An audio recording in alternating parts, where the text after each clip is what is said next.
Back when nothing truly mattered and we hadn't had a clue. We fell in to play the game. Nothing would ever be the same. There were times when there was laughter. There were times when there was joy. But they took it all away for the pleasure in our pain.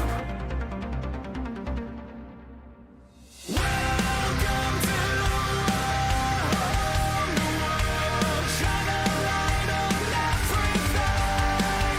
Please don't be scared for what we made. Welcome to our home world. All the lion tried to hide away from the scars we made. This is your chance to understand we did not design this plan that was built for you.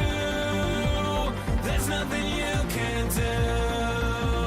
This is my warning, this is your sign that you can't go running high. We will fight for you. You know it to be true.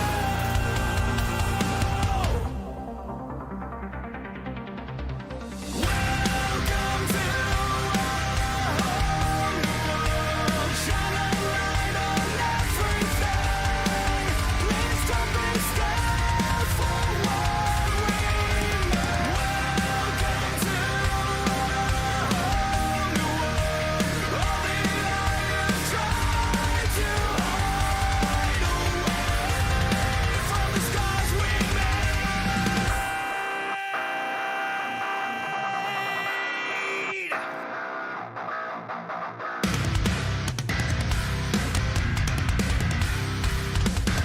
From the scars we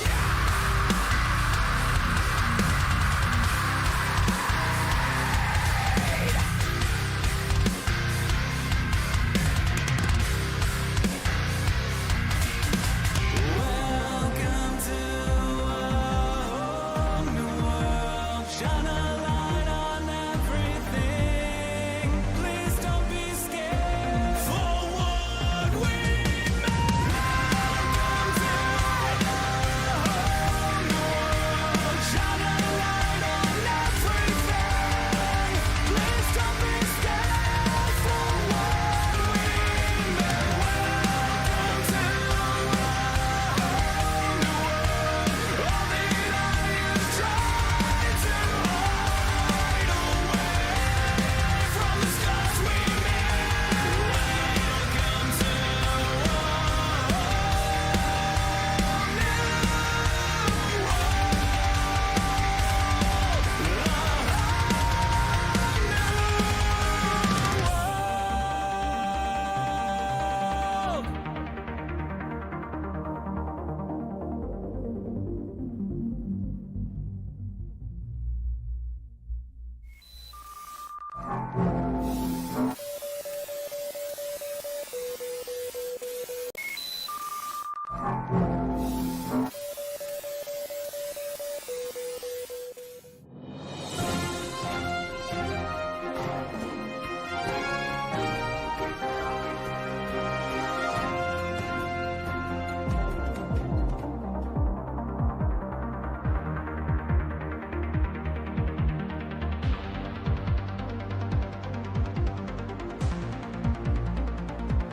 back when nothing truly mattered and we hadn't had a clue. We fell in to play the game. Nothing would ever be the same. There were times when there was laughter. There were times when there was joy.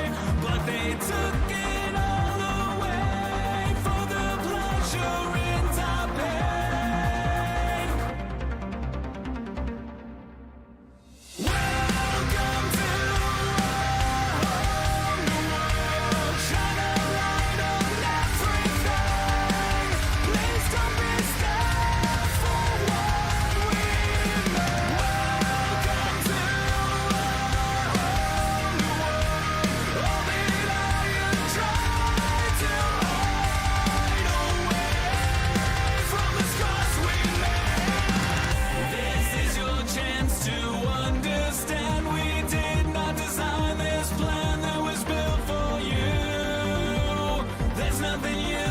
do. This is my warning, this is your sign that you can't go running high. We will fight for you, you know it to be true.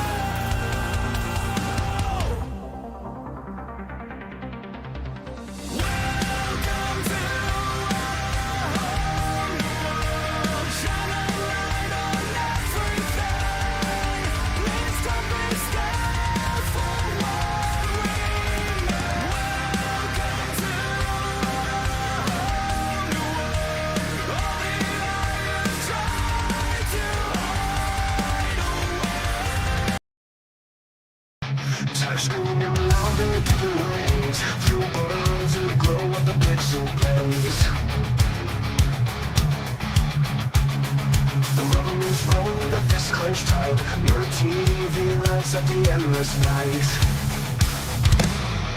Fight to fight, we live for speed. No TV feeds our endless need. Heartbeats pound and engines cry. Best broadcast under the virtual sky. Turn the wheel, feel the breakneck roll. Sim racers tearing through the thunder soul. Gear shifts crack like a lightning storm. Digital warriors breaking the norm. Turn the wheel through the breakneck roll. Some races down through the thunder soul.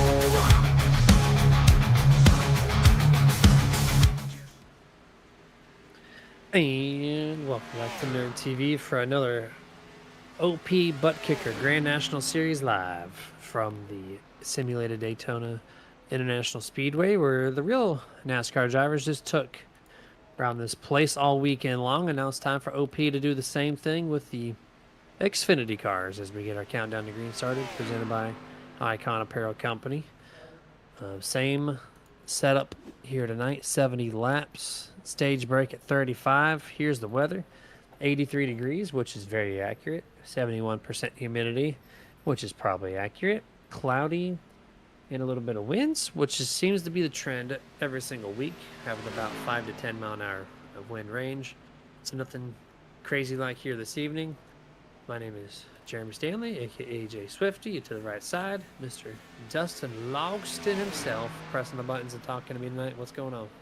Oh, getting excited to see what is going to happen here for round 2. So we went from 16 drivers, now down to 8.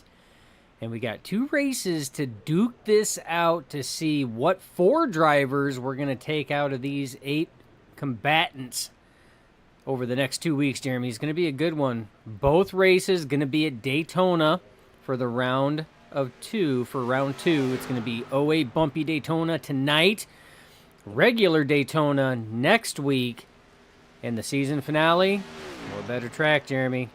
Talladega. Yeah, Talladega for you. That's your place, man. That is your bread and butter when it comes to the super speedway stuff. And looking forward to these next 3 weeks, as this is the first round of 8. You get 2 races, and then you get the final one settling it out. For those who are watching the broadcast and also are a part of OP, and you're going through Sim Racer Hub, you're probably like, huh, there's a 9th driver in here. Well, if you are one of those few, then English is out. It says he's in. Dustin will have a graphic that he will display throughout the race that'll show off the top 8, which you can see that now on your upper right-hand corner of your screen. So those 8 drivers right there are racing for the championship for the next 3 weeks.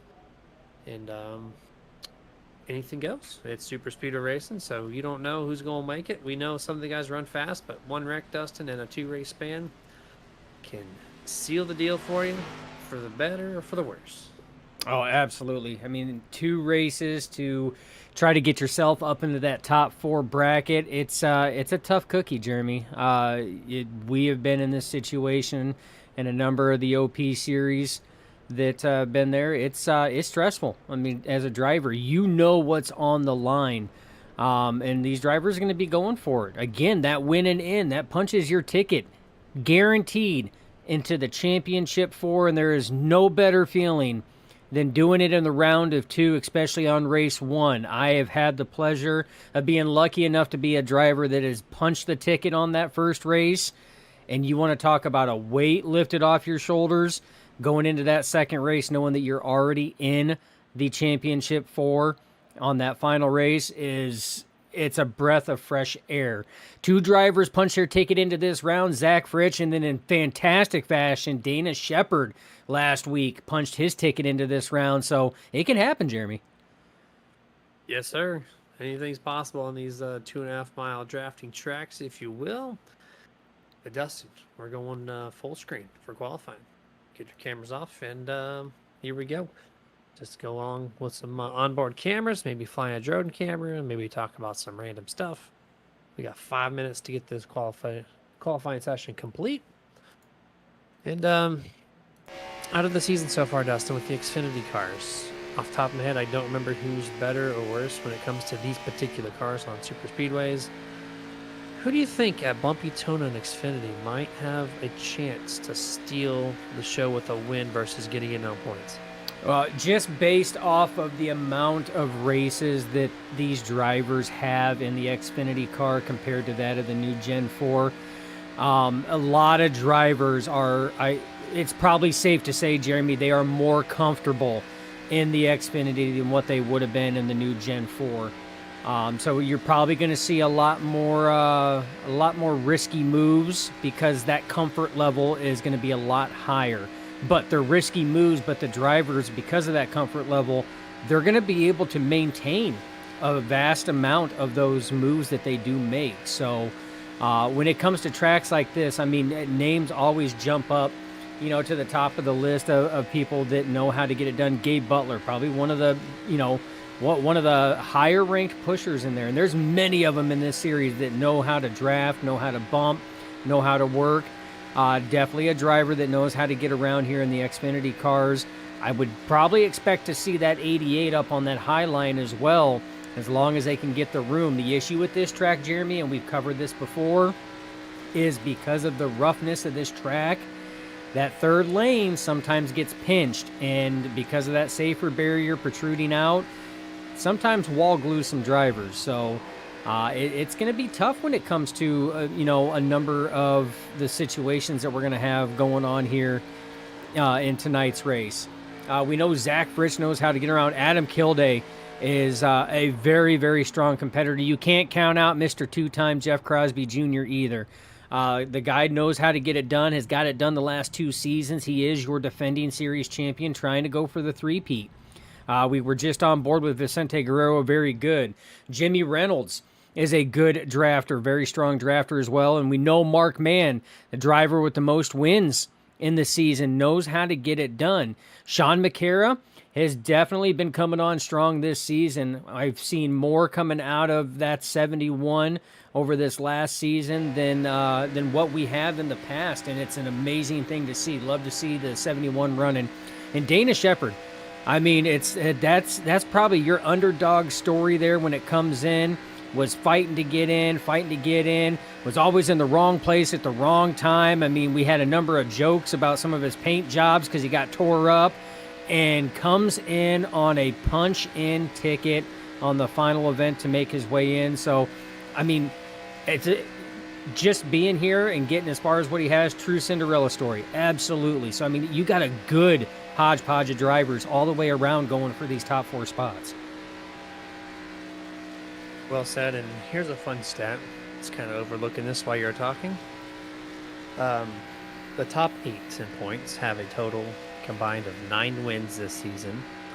We have only ran 3 Xfinity races prior to tonight, and 0 wins comes from the Xfinity Series. 2 from Workman, Zachary Workman, 1 from Gabe Butler. Both of those are not in this playoff, so these guys will be getting their first win if they can get the checker flag tonight to steal a show. It sounds like to me it's more of a just up for grabs kind of thing. Can they beat Zachary Workman? Can they figure out how to draft a little bit better and pick up that checker flag? That'd be fun to watch. But that's just a fun stat there. Not a single win from all the playoffs drivers in these Xfinity cars. Yeah, and Gabe Butler was one of the drivers that I had mentioned, you know, and that was the reason why. One of the drivers that has an Xfinity Series win in the regular season, knows how to get it done. Zach Workman, part-time, knows how to get it done, though. 2 wins in the Xfinity. If I was a championship driver, I would definitely be doing what I can to work with those 2 drivers. Why? Well, I mean, stats don't lie, Jeremy. You just said it. I mean, just based off this season, not any other series or any other seasons, but just this season, those are the only 2 drivers that have won in these cars. That's it. So hook up with the 12 and 88. I know the 88's really got to be in like the 19. best. 19. You're thinking go of for Fritz. 19? You're thinking of the other Zach. Zach Workman's in the 19. He got 2 wins in the Okay, Xfinity. yeah, no, yeah, you're right. But I'm also talking about, for me, I'm hooking up with Gabe in the 88. Oh, That's- okay. I got you. yeah. I got you. Yeah, that's who I'm hooking up with. Of course, you want to work with Zach too, but Gabe is that guy. He's probably the best overall at pushing in these Xfinity cars, and let's see if he can help someone in the playoffs this time around get a first checkered flag in these Xfinity cars this season. And Dustin, we're getting gridding underway. We're going to thank our sponsor, Icon Apparel Company, before we do so. And if you're looking for a customized T-shirt or hat, custom made, designed by you or by them, anything for just your esports team, for yourself, for whatever the case is, iconapparelcompany.com's got your back. Promotion code SuperNerd will save you 25% off your purchase. So head there right after tonight's race. And here we go. Race 18. First race of the round of 8. Gridding. Starting lineup is Jeff Crosby Jr. is going to lead the way with Zachary Workman, who's got those 2 wins in Xfinity this year. That takes the front row. Row 2 will be Dave Hunt and Zach Fritsch. Row 3 will be Mark Mann and Anthony English. Row 4, Scott Wise, Stephen Luttrell. Row 5 will be Jimmy Reynolds and Adam Kilday. Row 6 holds tonight's race sponsor, Jeff Crosby Sr. and Gary Bergeron. Row 7 will be Sean McCara and Dana Shepard. Row 8, Harold Rothery, Les Levy. Row 9 will be Robert Hooligan and Vicente Guerrero. Row 10, Nathan Warren and David Overstreet. Row 11, Derek Donna, Everett Lane. Row 12, it's Christopher Jordan, Eric Lowry. Row 13, Rick Sanchez, Andrew Schroeder. Row 14, Douglas Johnson, Len McNeese. In the final row, row 15, to complete the 30-car lineup, Sean Dion and Gabe Butler, who elects not to qualify. 22nd on back, looks like they're just kind of going to ride in the back dust and not posting any time. And a little couple of notations. Vicente Guerrero is the furthest back of the 8 playoff drivers, starting in 18th. Most of the other guys, though, Dustin, put up a decent qualifying time, so they're going to be in the middle of the pack fighting for it early on. Yeah, the other 7 drivers are in the top 14 in standings as far as your starting grid goes. And just in your top 10, there's 1, 2, 3, 4, 5. There's 5 of your 8 in the top 10 alone. So drivers knowing what's at stake. Remember, there are stage points available. It's going to be at the conclusion of lap 35. Drivers are aware of that, and you better believe your 8 playoff drivers right now are more than aware of that. So expect to see a lot of those driver names that are going for the championship 4 to be up there before the start of lap 31, because if a caution comes out then, that is stage, so they want to put themselves in the money spots. So it's definitely going to be interesting to see exactly how this is going to work out. Belva Phelps in the YouTube chat saying Rick Rat Fan Club reporting in for duty. William Luttrell with the Stephen Luttrell Fan Club is here. We got Lorna Luttrell as well, Ginger Parent and Dan Parent, all shouting out their drivers, Dana Shepard, Derek Donna, and Christopher Jordan. Speaking of Christopher Jordan, I love his paint scheme highlight. Oh, you know where I was going. I seen that before we even did pre-stage, man. I seen it. This thing on camera. I don't care if we're about to go green flag. Thing would be if we can do it in time. If not, we'll get to it under green flag. There it is. Gold chrome front. Some retro vibes in the back. It's got a throwback sticker on it. But here we go. Green flag is out for race number 18 of the 2025 B season. 33 with a good start here. And this race, by the way, is sponsored by Jeff Crosby Sr. And he's going to call it the Senior Moment at Daytona. But Dustin, hopefully we don't have any senior moments here tonight. Yeah, well, he's not calling it that. That's just for my boy Jeff Crosby Sr. We do a lot of racing on Monday nights and hang out and have a lot of fun. So I figured having a little fun with the name as the senior moment at Tona was a good touch there. But again, we appreciate Senior for sponsoring the race. We appreciate all the race sponsors all the way up through this season and the end of the season. It's what allows us to be here each and every week calling the shots for you right now. Cars are up to speed. Jeremy Crosby Jr. leading the way on that inside. Your two-time Xfinity winner out of 3 this season. Zach Workman is leading that high side, and he's got Zach Fritsch right behind him giving the push. Yep, good, clean start for the first lap of this race. Decent amount of cars moving around to the back, but looks way more stable than the Gen 4 cars as of last week, even though we are on bumpy Daytona. 12 and 19, 2 Fords hooked up on the outside with another Ford leading the inside. A lot of Fords up here in this top 10 early on in this race to the nose advantage of the 19 Zach. And to get to turn number 3, this is going to be about the time where the pusher's going to have to make some moves to keep the engine as cool as possible so we don't overheat in these things. It's hard to lock up, though. These corners are so... Oh! Bumpy. Man, did you see Dave Hunt? That was a huge slip up that track. His car hit the bumps going through turn 4, and it let him know it did not like it, and he just lost traction. It slid up, almost got into the side of the 12 of Zach Fritsch, and that killed the momentum on that inside line, allowing Zach Workman to drop down in front of Crosby Jr., Jeremy. Yeah, it sure did. It caused a big moment there. Lots of checkups. You see the spacing. You see how Zach was able to easily slide in front of the 33. Now it's the battle of Zach versus Zach there at the front. Who's going to lead this lap, Jeremy? Is this going to be the Kevin Harvick or Greg Biffle in our 2K3 moment here? No, this is going to be the Dale Sr. and the Dale Jarrett. Oh, here we go. Yeah. Dale versus Dale at the line. I think Zach's going to lead it. Zach. I think you're right. And yes, you are correct. Zach leads the lap. Oh, love it. And look who is up in that high side, Jeremy. We do not see this guy post a qualifying time very often, but when the time calls for it, he posts a qualifying time. Mark Mann up there, the guy who was on fire at the start of the season, always in the right place at the right time, is finding himself as the pusher in that high side right behind the 12 of Zach Fritsch. His Workman still controlling the pace at this race. Yeah, doing a fantastic job. This is why he's won 2 of the 3 Xfinity races this season. He knows how to get it done. Does not matter what track combination they throw at him. He's got it. But this time at the line, the other Zach, the 12, Mr. Fritsch, is going to be your 3rd leader tonight. Yeah, so 3rd leader tonight. High side finally gaining a little momentum. You see the bump. Now, Jeremy, they got to be careful. These Xfinity cars are known for their soft bumpers, meaning that hitbox that you talk about from time to time.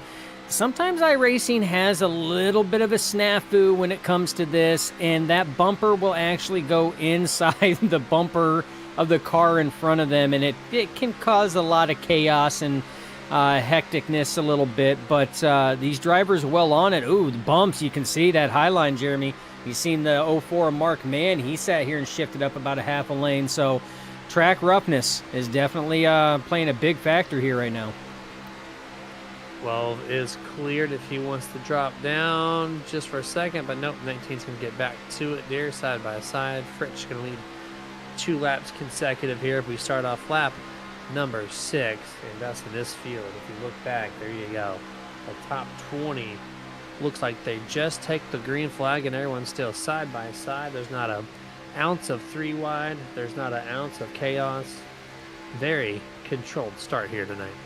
Yeah, and the 3 wide, we kind of talked about it a little bit. The 3 wide is going to be, it's going to be a more of a last-ditch effort. You have to do that in order to try to, gain those positions. So as we near closer to stage, I would expect to see these drivers really start to flirt with that 3rd line. Otherwise, with as rough as this track is, it's tough. I don't think anybody wants to risk it for the biscuit this early, Jeremy. It's still too soon. Absolutely. Way too early here. We still have the stage break at halfway, so, you know, it's a very tricky track at times. So just kind of keep your stuff clean. Mr. Fritz leads 3 laps now consecutive on lap 7. He's got a great run. He goes to the inside. Mark Mann can finally breathe the nose of that thing as he's going to have Mr. Stephen Luttrell, who was 5th that last time around, probably going to be 3rd place this time as he gets good help from the 85 of Kilday. Still side by side, but it looks like that high side, that 2nd to 3rd groove, has so much more momentum, and you see that the 0-4 actually momentarily clears the 12 new race leader. Yeah, and Jeremy, I see a lot of playoff driver names up there. You got Fritz, you got Mann, you got Kilday, Crosby Jr., Dana Shepard in 9th. That's just in your top 10. So these drivers already putting themselves in positions. They know what needs to be done, and that's exactly what they're doing. Mark Mann trying to eke forward just enough to be able to clear that inside line. Luttrell been pushing him now for about the last lap and a half, going on 2 laps, and we talked about that temperature management as we do every week. And Jeremy, it's a real struggle bus at times, especially on a rough track, trying to get just enough air but not too much to where you break the momentum. Yeah, it's a talent, it's a skill set that I fail to have at times. These guys, if you go to any other league and you can just run what you want, these guys are going to stay side by side, not changing positions. Then you come here and these guys yell at you for not swapping lanes to cool off the 2nd place car in line. And there's a reason for it. It's a really good system that they have. They figured it out. It works great. Doesn't matter which car you're driving. But as we continue to run side by side here to open this thing up, I think it's a great time to turn up the tunes. We will be right back.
And back here, full screen here. Lap 12 underway. Mark Mann still leading the thing. Stephen Luttrell leading the outside charge.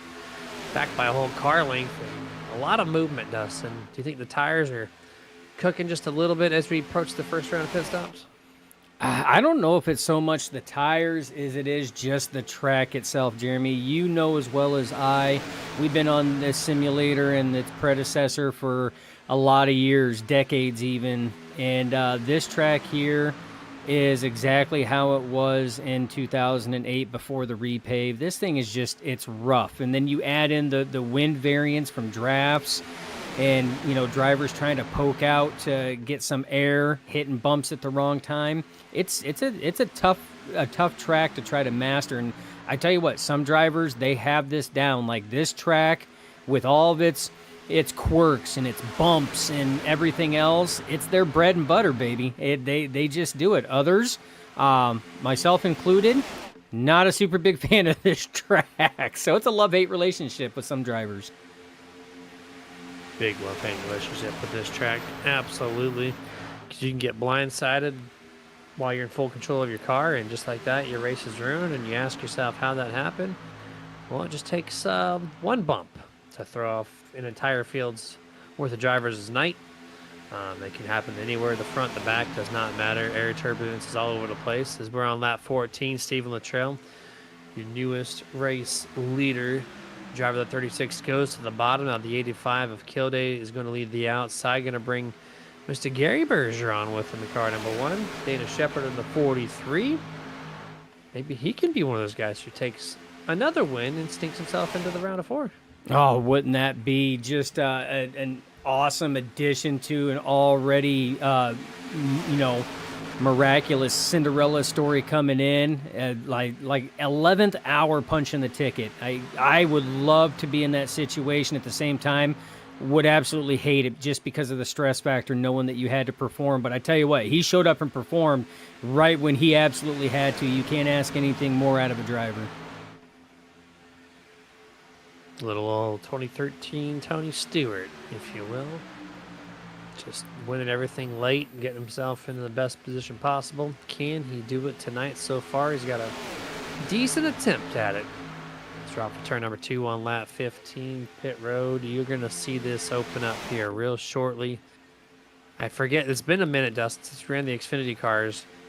I don't know if they can make it to lap 18 where everyone should pit, because it's going to cut that stage break right in the middle. So if they can do that, great one-stop strategy. If not, then we're going to see him come down here very shortly. And a lot of cars on the bottom, that tells you the sign might be coming.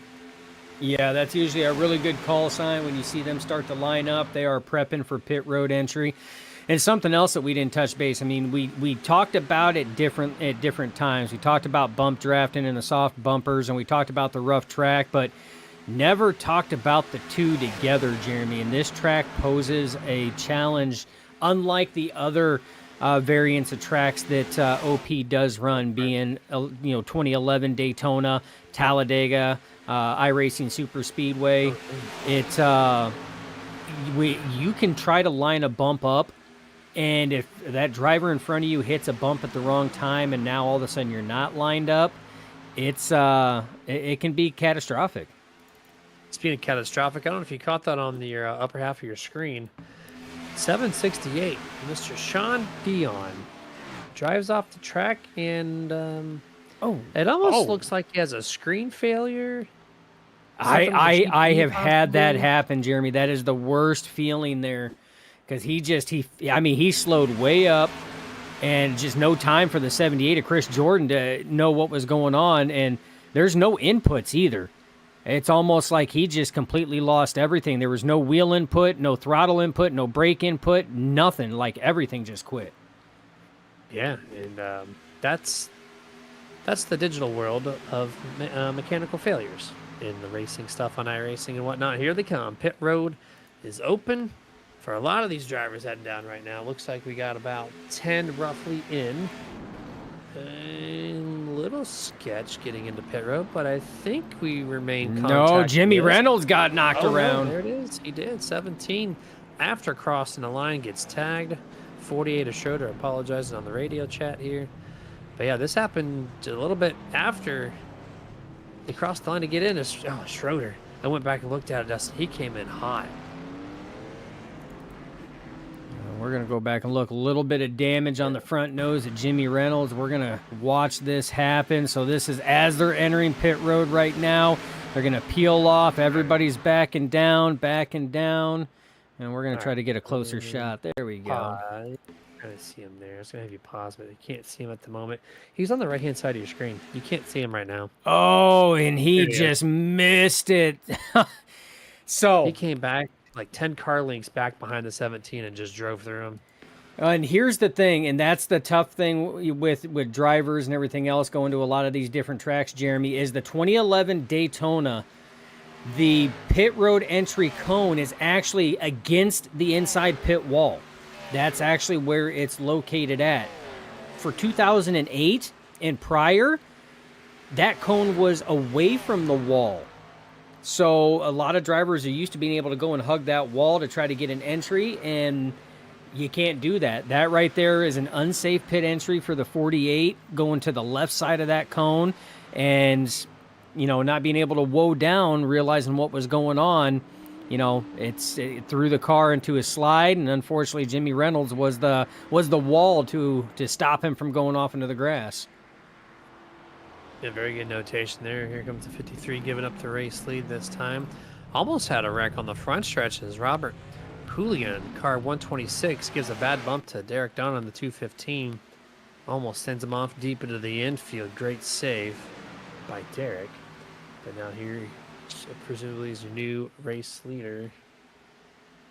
The number 12. He's going to battle the 04. He's going to clear them. So at this time at the line, Dave Hunt still has it, but these guys are going to come passing him real quick. And this is, your new race leading pack at the moment. Much more spaced out, Dustin, than prior. Yeah. Pit road can make or break a race for drivers. We've seen what happened with Andrew Schroeder, Jimmy Reynolds. Obviously, pit road, it was a deal breaker for them on that one there. Good thing is, stage break is going to reset. They'll be able to re-rack it, restack it. Other times, like for Mark Mann, Adam Kilday, Anthony English, Zach Fritsch, and Zach Workman, the Zach and Zach attack, they were in and off pit road. They made up a lot of ground. They got separation between themselves and the 71 of Sean McCara. Sean McCara's got him, the 43 of Dana Shepard, 33 of Crosby Jr., and the 16 of Nate Warren. This pack will join up with the other four, and it will, or the other 5, and it will be a 9-race pack right there. And essentially, that's going to be your top 10. But look at the space between this pack and your next pack. Gary Bergeron's back here running by himself, and then you have to go all the way back here to Les Levy in this pack, and just look at that. There's a fourth pack back there, Jeremy. Yeah, partly it was of this was the 48 of Schroeder overdriving that pit entrance, wiping out the 17, so it kind of separated some of the field with that contact. But yeah, the third and fourth pack, they should be able to close in, and they should be able to make a decent attempt at getting to the race leaders, as Adam Kilday does lead that lap this time over the 0-4. Mark that your 7th lead change of the night through 22 laps, which also, by the way, I don't know if you remember me calling out, I think it had like just as many laps as we did lead changes in the first half of the event. Bumpy Daytona seems to not be on that trend here tonight with 7 out of the first 21 laps. Yeah, it's a lot tougher to pass here at times. It's not as easy to maintain momentum. Usually that second groove there where you see Adam Kilday and Zach Fritsch running right now, that's your rotation lane. Usually they will be able to maintain that momentum, get that lead car clear, they'll drop down, and it's just an ever-revolving door there. It's just you have to get your timing down to make sure you're that lead car when the time counts. This one here, it's a little tougher because of the bumps. The drivers can't stay as close and tucked up as what they would like. The bump drafting is a little bit more difficult because the bumps will throw you out of line right when you're getting ready to bump. So that momentum is harder to maintain on that high side, which is why you see two lines almost identically equal. Is you deep on the upper half of the screen? The third and fourth pack are nose to tail. The first two packs are nose to tail, so 4-2. As far as that is concerned, you see Gary Bergeron get sucked in and dropped to the back of this pack as he was that dividing car between the first and second sets. As Kilday continues to lead the charge here, lap 24 underway, 12 laps away from presumably the first caution of the night. These guys have been pretty clean overall. Of course, you get the one mandatory caution, so we can't go caution free, technically speaking. But good, strong battle, but this side by side could hurt as the other guys behind them, Dustin, are all single filed out for the most part. That means they got a little extra speed, and they could maybe, just maybe make it. Yeah, and that's what they're trying. You see this entire pack there. Somebody understood the assignment on this one here, because right now Gabe Butler is the Pied Piper of this one here, minus the 2 cars up there. That's Gary Bergeron up there with, who's that up there with him? Senior. They're stuck up there on that high side. There's no opening for them to get down, but every other car is in line trying to break that draft as much as possible, because they're trying to chase down this pack right here where Mark Mann and Adam Kilday have been duking it out now for the last 5-6 laps side by side. Yeah, they just got that single file formation put together about a lap and a half ago. So now they're picking up the speed at the moment. That last time by, they did lose a tenth or two over the leaders. 5.6 seconds separates the race leader from the leader of the second pack, which is the 88 of Gabe Butler at the line that passed time. Coming to the line this time, looks like Mark Mann has a good chance of taking back the lead. It's going to be a drag race. Mark Mann marks the 8th lead change of the night.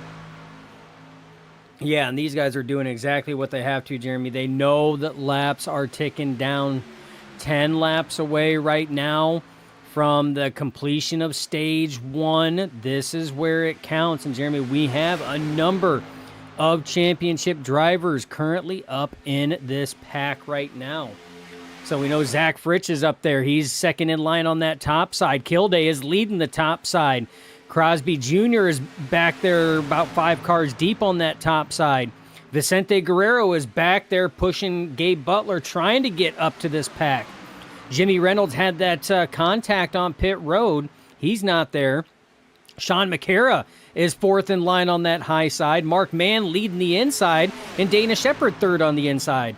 You got a lot of your top 8 playoff drivers right here in one screen. Yeah, absolutely do. In this formation, even though they're side by side, there was a little hiccup there off of turn 2 last lap on the second pack. So they're now to a 6.5 second lead versus that 5.5 they were just a couple laps prior. So this 85 and 4 leading the charge in the front. Definitely a way cleaner, more conservative pack here, as we got 8 laps to go before we get to that stage break. Getting very close to getting there, and I'm impressed, Dustin. No cautions yet. There's been only 2 moments where I thought maybe there was going to be a caution, but very clean, but yet very racy race for the first race of the round of 8. Yeah, we only have 1 car that is that has taken, heavy damage there that possibly could have brought that caution out, but did not with where it was at, and that's Sean Dion and that 768. And again, that was that electronic mechanical failures. It's 3 wide right now. The 85 stuck in the sucker hole. What? That was not expecting that. And now we got all kinds of movement going on. We got cars. No. Crosby Jr. up in the wall. He goes down, collects Nate Warren. They save it. No caution. We stay green flag. Holy moly, what a save. Yeah, this is going to put a lot of damage to the left rear of Jeff Crosby Jr., playoff driver with no caution. He has right rear damage and left rear damage. Him and the 16, Mr. Warren, no idea how they didn't wreck entirely. And a lot of net code, Dustin, between the 33 and the 71, which sends the 33 around. It was kind of impressive how much space there was between the two. You see the separation there on the new TV replay. And watch the 33 and 71. Watch the space. Watch the space. There's the contact. Oh, wow. There's no bumper contact. It shifts to 33. Excellent driving. Uses the wall to his advantage. Nate Warren just happens to be there. As they hit the apron, they straighten themselves out. Yeah, and that actually started, that checkup and everything else that moved that line up actually started up there between Mark Mann and Zach Workman. A racing deal. They both seen the middle lane opened up, and they both tried to merge into the middle lane at the exact same time and just kind of door checked each other. And that's what actually caused that checkup that sent those 4 drivers from the mid lane up to the high lane, because they were expecting chaos that never happened. And that was weird. That happened the first time after they put the first driver 3 wide here tonight. We shifted Kilday out to the back. And then that happens. And then now it shifts the 85 back into contention where they were about 5 laps prior, which is Adam pushing Mark Mann on the outside. Zach Fritsch really loose and car 12 on the bottom. Saves it. It's going to allow a double clear for the 85 and 04. They all stay to the top this time. Markman back to you in your first caution of the night, Dustin, right after they get to lap 31. So that should be stage break and gives it to Markman. Yeah, yep. And that's the way that it looks like it's going to. We're going to see. Oh, man, this actually happened further up. That was between Crosby Sr. and the 48 of Andrew Schroeder. Sr. drifted up, made contact with the 215. Oh, and then that sent the 215 right back down into Dave Hunt. Dave Hunt gets collected in that one. Man. That was weird. That We should go back and take another look from like a wider viewpoint. The 31 drifts up the track. The 15 of Senior just has this domino effect where he's going to take the same exact line. They both get loose at the same time, like there's oil on the track. And just the 15 comes down way harder than the 31 does. Let's see if we can get a good view. Here's the 31 shifting up. The 15 follows him. Then the 31 gets loose, comes down. comes so does back the down. 15. Oh, the 15 was following. At the same time, it looked like the 48 of Andrew Schroeder was kind of thinking about coming up to that center line there. Or it was just running a higher angle there. And yeah, Crosby Sr. just didn't realize that the 48 was down there. And then that sent the 215 of Derek Donna up into the wall. And then he bounced off the wall and then right back down into the 53 of Dave Hunt. And that's going to send Dave Hunt around. And it looks like those are the only ones that were collected in there that actually went around was the 215 of Derek Donna and the 53 of Dave Hunt. Yeah, very interesting there. And the biggest winner out of this is going to be the 33 of Crosby Jr., who gets his car repaired before stage. So if he has any excess damage he needs to repair, well, he's got two cautions coming back to back to take care of that. Drivers are on pit road because this is stage break, so position does not matter. The 04 by the rule book will be talking to us in the booth here in just momentarily. We're going to go picture in picture. We'll be right back.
And back to full screen here. One lap to go. And so we're going to bring in our stage winner if we can. Which this man's won a lot, Dustin, this year. Mark Man in the 04. Got him here in the booth. Mark Man, this is Jeremy and Dustin in the booth. You got a copy. What's up, boys? Hey, man, you got a little early luck there. Lap 31. Caution comes out as soon as you cross the line. Gives you stage. How you feeling out there? I feel lucky so far. Hope it lasts. But but towards the end of these things lately, my luck has not been on my side. So I just kind of barely snuck in this round of 8, and sure love to make the championship race, but it's gonna be tough, tall task. You got some things going your way because nobody in the playoffs has won in the Xfinity cars this season. What do you think it's going to take from the Zero Force camp to break that mold and get the checker flag to move yourself into the championship round? Help from teammates, just like right there, I had Adam and Anthony helping me there to get that stage, and I think you're gonna need friends at the end of this, because if you don't, you're just gonna get freight trained, and the tires are gonna fall off here late. I mean, nobody's gonna take tires unless we get a caution. So I don't plan on taking tires. So she's gonna be nice and loose and greasy, and we'll just see where the chips fall. So you think that's the preferred way? No tires, huh? I think so. I mean, if you get a caution, you might be able to take lefts, but you don't really want to give up track position here, because 08 sometimes has the tendency to go green. Yeah, 10-4. We'll bring you back down. Just to refresh, you're on Team Channel 3, correct? I think I'm with Les and Anthony and Adam and them. Okay, gotcha. So Team 1. I'll move you back down. Good luck, man. Maybe we'll talk to you at the end of the race. Well, hopefully. Yeah, we'll see. Later. All right, there we go. I grabbed him so quick, I forgot what channel number he was in. That's my bad, but we got him in the right spot. Man says, well, Green hopefully. flag. Yeah, hopefully. Yeah. I mean, he's going to be talking to a whole new group of people if that's the case. Because that's where he's at now. So gets a good launch here. The 62 does not. Les Levy goes from 2nd to 4th just like that. And here we go. We're going to rip lap 35 to open up this thing. Justin, more of the same, or do you think it gets a little different out here? Well, here's the thing. That's the next points are going to be at the race end. You still have 35 laps to go. You still got a green flag pit stop if we can keep it green like what we did the first stage. If you're up near the front, I think you're just going to kind of maintain. But as we get closer to those pit stops, and then as we get to about 20 to go, that's when you're going to see drivers, I feel, really start to flirt. 20 to go, 15 to go, they're really going to start flirting with it. We got to give a shout out to Michael Thorpe. Says, what's going on, nerds? I'm here watching and supporting the channel. Man, we appreciate the hell out of that. Yeah, thanks for being a part of it, man. Absolutely. Chats started off pretty strong, and then they've kind of fallen off since the drop of the green flag. So It's thanks for popping in, that dude. soothing, calming voice of yours, Jeremy. Steve Raid is incorrect on that. He's not in this race, but he dropped a name on there, or not a name, an unknown person saying something about our voices in here. You know what? We'll take it, even though we're always our own worst critic, and I will never accept that. But at the end of the day, thank you for joining in. And oh gosh, the top two and the bottom, Dustin. What a save!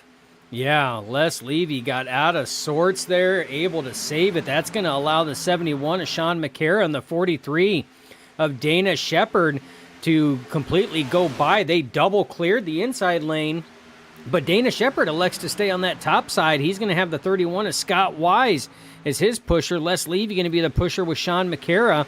So neck and neck, this could be the first time. Oh, whoa! Lot of movement in the back. Somebody got a bump that the car did not like, and it sent a couple cars a little topsy-turvy there for a moment. Yeah, it's really shifted some things up. We got 3 wide right now, 33 in the middle momentarily. We got a couple new leaders that did not show their face at all the first half of this race, which was the 62 of Les Levy, Sean McCarra last lap, and now this lap, the 43, Dana Shepard, who's been in the top 5. Finally gets himself a lap lead here tonight, as he leads the charge on the inside with Sean McCarra as well. Now another new face, the 31, who was just a part of that, or almost a part of that latest caution.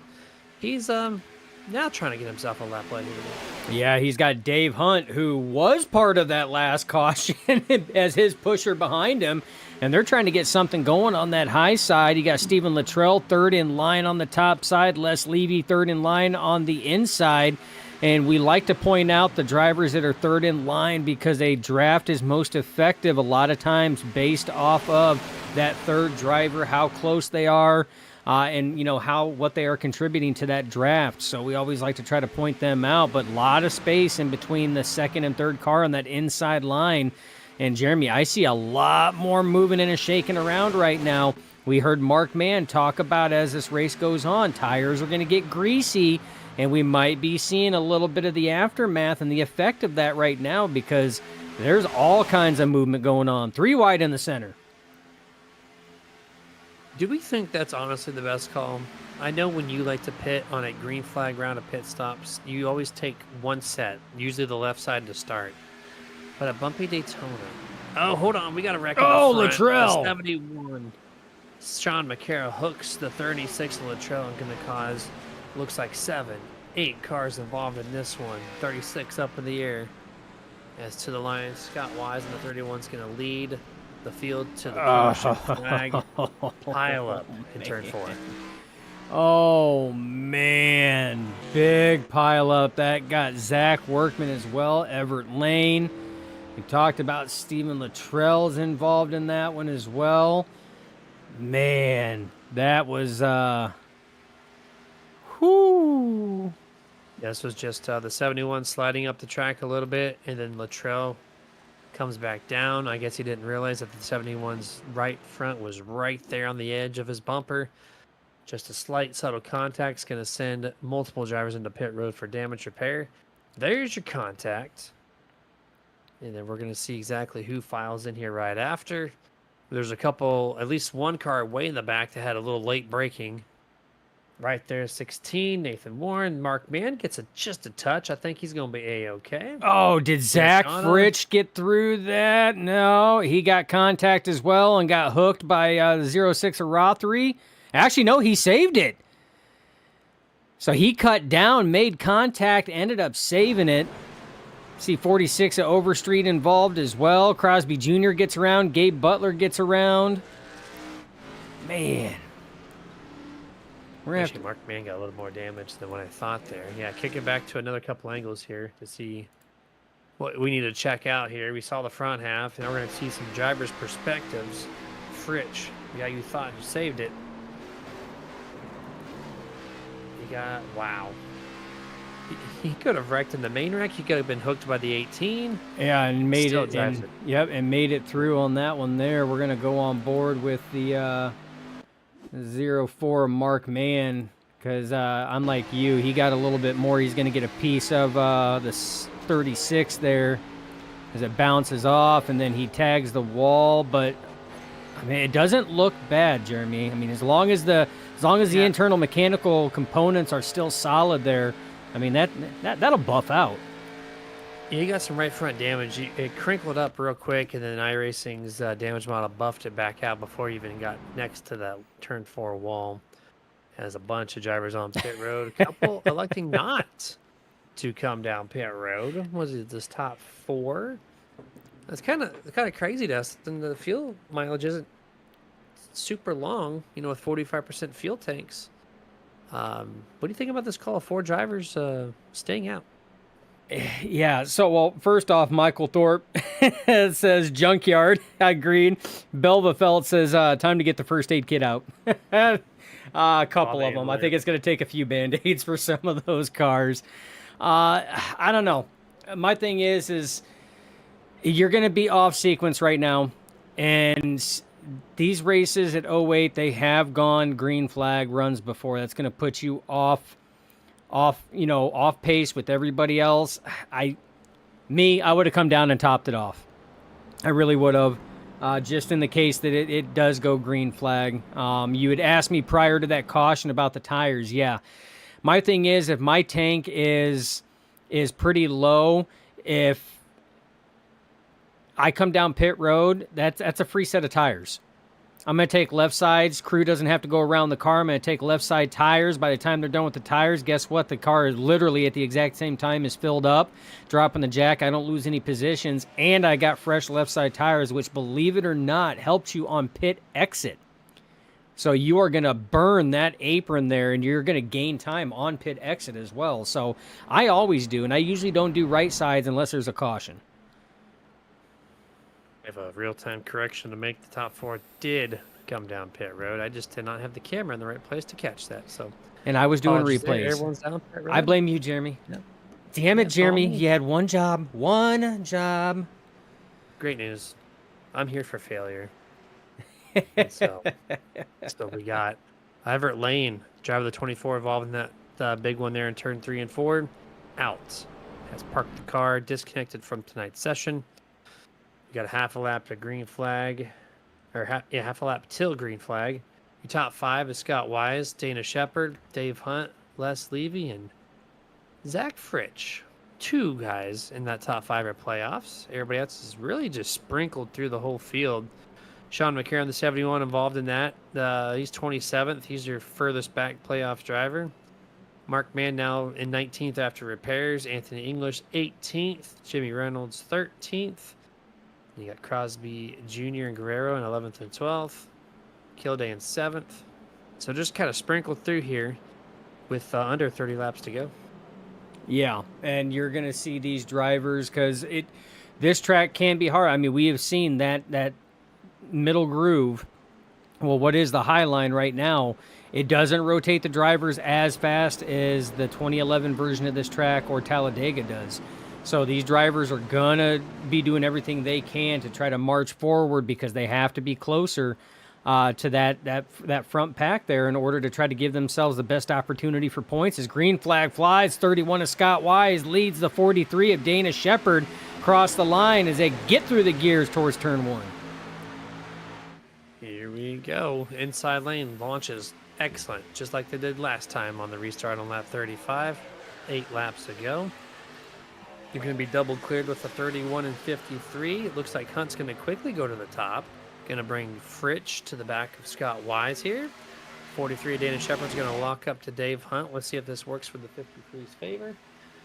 About this time, the 31 has lane choice. Getting to turn 3, he's going to stay to the bottom with the 12. And here comes the 53, who's going to lead this lap. Yeah, right now that lane choice still held solidly by the 31. He's got to be careful. If Fritsch gets clear, I would expect that 12 to jump to the high side. If he gets clear, and right now, though, that high side starting to work its way back, still side by side for second and third. 31 Scott Wise still has that lane choice, though, as they barrel it off into 1. 2 by 2 by 2, like they just started the race this lap. 31 back to lane choice once more. He's going to like to stay to the bottom. Hunt's going to get a decent run with the 43 on the top. Nose just to the outside of the Scott Wise, so they're going to remain in this formation here down the back straightaway. 31 keeps flirting with lane choice, continues to run the bottom though. Shepard moves way out of line. That's going to drop the 53's momentum back off of 3 and 4. 31 Scott Wise continuing to lead this race. A little wiggle from the race leader. Gets back to it. Good shove by the 43 of Shepard. But Scott Wise is going to lead this one. Yeah, and I'm kind of watching, too, and I'm thinking that out of line from the 43 of Dana Shepard was more of a temperature control. They've been pushing now for a couple laps, and he runs about a quarter lane higher than the 53 there in the corner, trying to get some air on that nose, gives a little separation so he can give full bumper all the way down the straightaway. So, again, that is probably one of the toughest obstacles for these drivers that are second and third in line. More so second because they are given the business, and I mean the business, to that front bumper in front of them. Oh, contact, wrecking the back here. I think that might have been Christopher Jordan. Couldn't tell. I saw gold nose on this one. Caution out on lap 45. Scott Wise leading him to the caution flag. Belva, we didn't say anything. Caution tonight. This is not commentator's curse. We didn't say anything. No, we're not claiming anything, Dustin. Nope. Didn't say nothing. One bit. Actually, it's number 5, Rick Sanchez, with a new paint scheme this weekend. Center door number. How do you feel about Rick Sanchez in the 5? That's not up against the front wheel well. Gets a bumpy. Comes down the track, finds Gary, almost anyways. Recovers greatly, but then this second movement, technically 4 wide, going to cross over the 44 into the 388. Jimmy barely squeaks by there. And once again, Nate Warren a part of this one. Nate Warren, Doug Johnson, hard impact, though, for that 5 to that outside wall. And then you're going to see it magically just kind of whoop and repair itself right back right there. Perfect. Love it. We defy physics here on Nerd TV. But yeah, that's that third lane. We talked about drivers flirting with that third lane, especially ones that have to try to make that ground up and get up there. And it's tough because I don't know if it's just this track configuration, but drivers in the center, there's a comfort level there, and it's not as wide as what it is at 2011 Daytona or Talladega, where they don't. I don't know if they don't feel that they can get as close because they know that inside is bumpy and those cars kind of jut at times, so they don't get as close to the cars on the inside lane. But what that does is pinch off the cars to the outside, because then they run a half a lane higher, and then it stuffs the cars in the outside wall. It's a give and take all race long.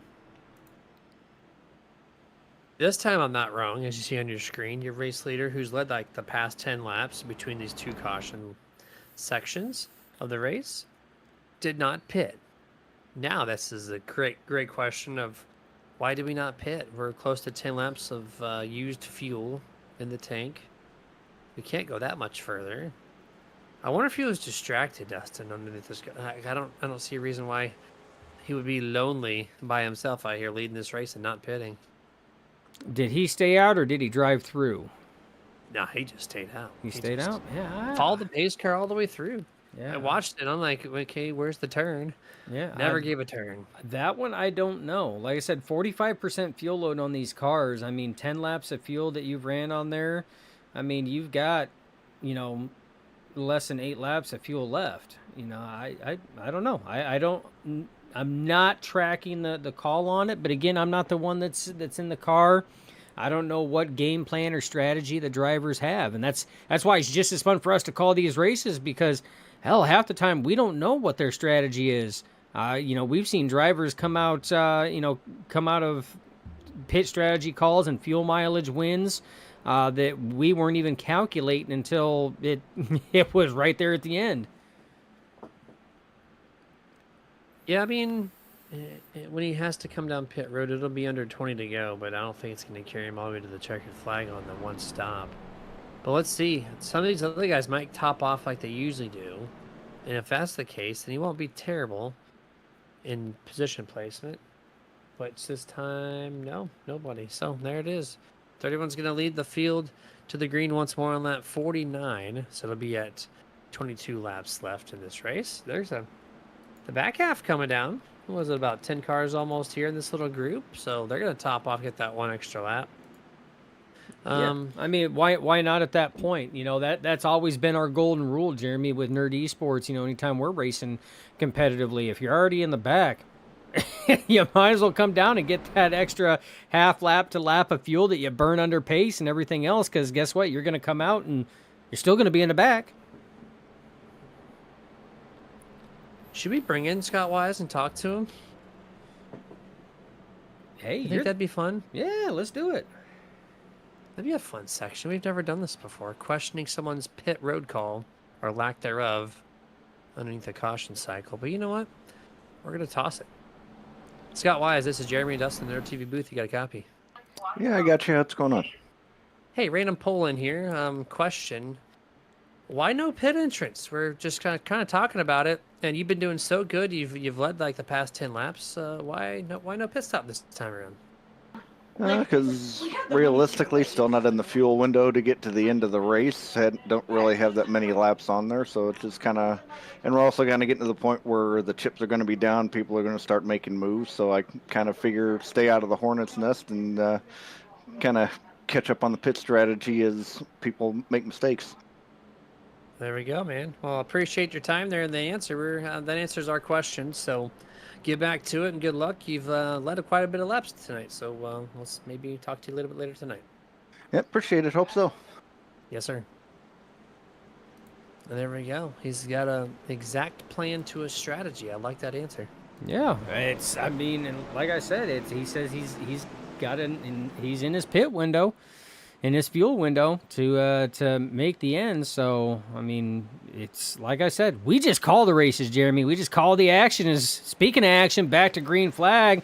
The driver we just talked to, Scott Wise, leads the 12 as Zach Fritsch through the tri-oval right down. Dave Hunt on the inside. You've got Dana Shepard on the outside as they barrel off into one, Jeremy. And turn number 1, the outside, with a much better restart attempt compared to the last two here on lap 49. The 12 and the 43 are going to hook up here off the corner of turn 2. But Dave Hunt gives a good push to Scott Wise in the 31, which has a lighter car, Dustin. So technically in super speedways, if you put more fuel in the car, it drops the rear end. It takes the spoiler out of the wind just a little bit.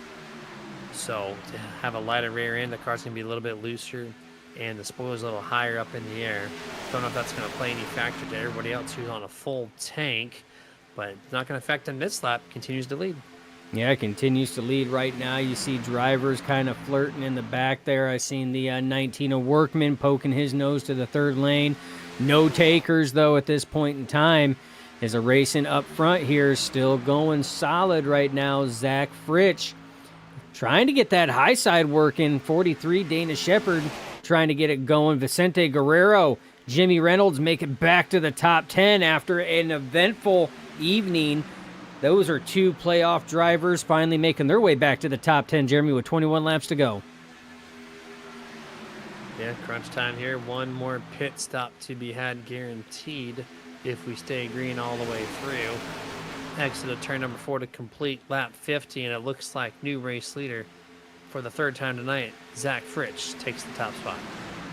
Yeah, Zach Fritsch taking the top spot. Speaking of top spot, the 33 of Crosby Jr. looking at that third lane, but Gary Bergeron in the 999 got all out of sorts there. They rethought that approach real quick and pulled back in line. Workman was also pulling out to help. Fritsch leading that inside lane. 43, Dana Shepard getting some big pushes from the 62 of Les Levy. Can Dana Shepard get back up to the point? Can he? Yes. Will he? If that outside can get formed up, it just seems like they're struggling a little bit to get a true group of cars nose to tail on the outside lane. And just the inside's so good at what they're doing. The outside, you see them, they're scattered. They're going to try 3 wide with Workman there on the top. Gary Bergeron now jumps up there, which Gary's been very open to running 3 wide more and more later half of the season.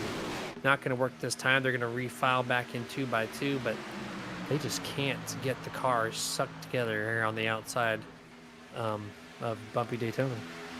No, they're having a hard time. As you see, Vicente Guerrero was looking to the inside there. Thought about it. The opening was there as Les Levy drifted high going through the last set of corners there. If he keeps leaving that window open, Vicente Guerrero is going to take that opportunity. Vicente's a playoff driver. He wants to get further forward like that. So drivers got to be aware of this. They have to know what positions and what openings that they are leaving open for other drivers. Close battle at the line. Still 12. Zach Fritsch leading the charge as Dana Shepard almost led the race for the second time tonight. He's got a decent amount of help from the 62 and the 14 finally. They are well formed and ready to attack if they would like to get the 43 to the front of the field and go to the inside lane. Little separation down the back straightaway, but great launch. Going to give him a good shove in the center of the back stretch. Puts him about a quarter car length to a half as your race leader into turn 3. Like what I'm seeing here so far, still a lot of space being given to Dustin, knowing this track has been loosey-goosey for a lot of these drivers. Why pinch the inside lane when you know there's movement around you? Right, and most of these drivers, Jeremy, we've covered that, have probably not taken tires at all. So that is going to add to the movement of these cars, the looseness of these cars. That high side trying to get stuff going. But already, I mean, we've gone 4 laps since the drop of the green flag on this most recent restart. These drivers given space in the corners, temperatures starting to build up a little bit, and it's a power struggle because you want to sit here and try to get that car clear. Is a 6'2" Les Levy does get the 43 at Dana Shepard clear finally for that very reason. Now he can cool his motor down. Now it's Vicente Guerrero's turn to sit here and give the pushes as he's got a fresh nose on that car right now. Temperatures are clean. So now we're going to sit here and see if they can't try to cycle through. Yeah, you asked, could Les Levy get back to the lead? The answer is yes. 2 laps later, he's leading the race as the 43 Shepard did not get a lead a single lap in that transition from going from the top to the bottom. But he's got a whole car length now. Does he do the lane choice to the top? Or does he stick with the 12? It looks like he's going to stay to the bottom. 14 all over the back bumper. The 62 now halfway down the back straightaway. 15 and a half laps to go. Yeah, and that door has closed now. 43 Shepard has to stay low as the 12 trying to get him cleared. And again, the question is, does he move up to give Zach Fritsch some air on that front nose there? And here we go. Pit stop's coming. That pit window has opened. So it doesn't matter at this point in time. This is going to shake everything up. Oh, Scott Wise. That's going to be close. He clipped through that cone, Jeremy. We're going to have to keep an eye on that 31. Might be a possible unsafe pit entry. I want to take a quick look back at my handy-dandy rewind. Yeah, he went super deep there. Technically clipped the cone. And no hold. 31 is out. Whoa, Barely. lucky. Game of inches for Scott Wise. They would have keep it from being penalized. I would hate to see that penalty happen to him as he's ran so good tonight. And let's see if we can continue that here as he gets his final green flag pit stop completed. Here comes round 2 of these pit stops. Yeah, round 2, 4 wide coming in. They cycle back down. That's going to be Crosby Jr., Nate Warren, Workman. Shepard is in there. The 126 of Hoonigan is in there. And the, let's see, Derek Donna. I said Hoonigan. Hooligan. See, Jeremy, I even get tongue-tied. That's okay. I do way more than you do, so why not? You get a freebie. I get a freebie? All right, let's go. Yeah, remember mine from last week? We don't want to talk about that. Oh, the turn up the turds. Yeah. One. Is that the one I'm not supposed to remember? Yeah, that one. Long live YouTube history when you go back and watch our videos, if you ever do. Sunday's off was not a good one. And what's going on here, Mr. 14? Lonely pit entry, only driver coming down. He's got to hope he can get in and off and pick back up with that first group or second group that has come down pit road. That's tough, Jeremy. You need friends, especially at a drafting track, at a restrictor plate track like Daytona. You need friends on pit road to come in and to get off of pit road with. Yeah, and I'm kind of surprised that Leslie was able to get back to the lead so quickly. He only lost it for one lap, back to it. Now the 15, a race sponsor, Jeff Crosby Sr., P2 right now, following the 62, and he has Dave Hunt right behind him. Then the 18 of Harold Rothery, which we have not talked about much tonight, except for almost getting involved in one of the wrecks. But he's put himself in a decent spot here after that green flag pit stop cycle. And so this field, Dustin, these green flag pit stops seem to be treacherous at bumpy Daytona because these fields. Well, look at the packs; they're just really separated. Yeah, well, this pack here still has yet to pit. This is the pack that's stretching it out, hoping for that possible later race caution. This goes all the way back to David Overstreet back here as well. That is kind of mixed into it. This pack right here is going to be that pack that's going to be for that race lead once that front 8 do come down to the service of their virtual pit crew. 11 laps to go here. Main pack has about 8 cars. And then pack number 2 has way more than that. Single file, though, is the pack led by Les Levy. There. Widely separated when they come down pit road. We'll see what this looks like when they get there at the line. It looked like the 85 kill day. He went underneath the yellow line there just momentarily through the tri-oval. I thought maybe he had a bad bump. Doesn't affect him, it looks like. Staying out at least one more time. He's 8 single file. Yep, single file as it sits right now. Les Levy is leading the charge. Jeff Crosby Sr., your sponsor, as you talked about, for the senior moment at Tona.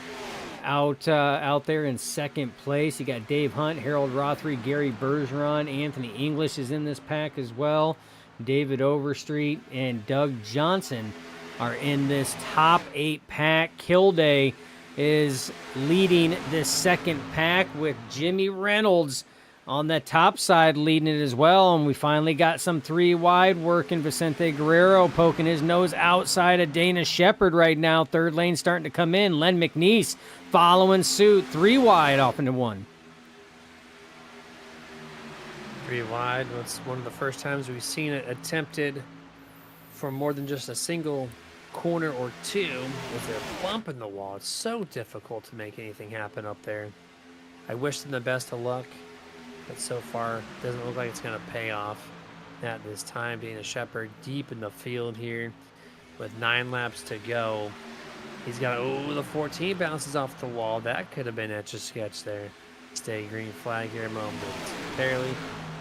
Dana needs to get back up there. He's been doing so well. I'd like to see some of these guys that have been basically in the front all night try to, at least finish up there. Like Scott Wise, for instance, he's back there in mid or deep in the outside lane there.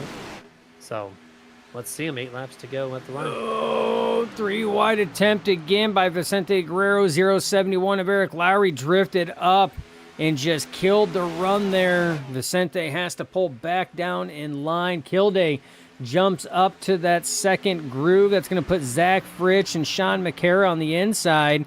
Nate Warren behind them. You've got the 85 of Kilday, 17 of Reynolds, 88 of Gabe Butler there. 31 Scott Wise drifts up, gets real close to the 88. But Jeremy, that lead pack still out there, single file line. 8 laps to go right now.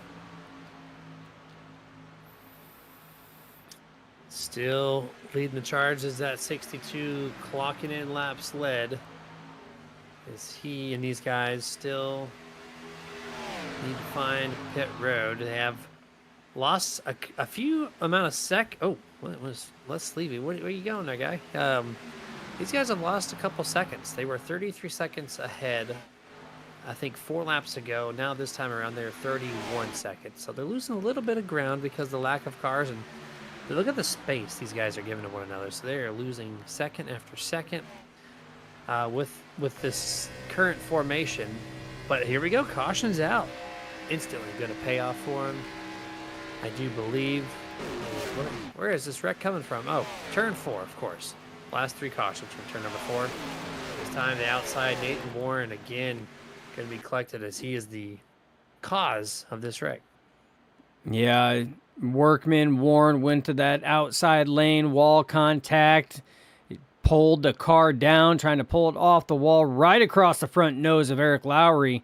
And the 071, Vicente Guerrero gets a little piece of that, then gets a bigger piece from the 84 of Len McNeese. Oh, Dana Shepard gets a little piece of it. Man. Heavy contact to quite a few guys. I see Christopher Jordan. Of course, the 16 of Warren. Who's the other guys involved in that one? There's about 5 or 6 in total.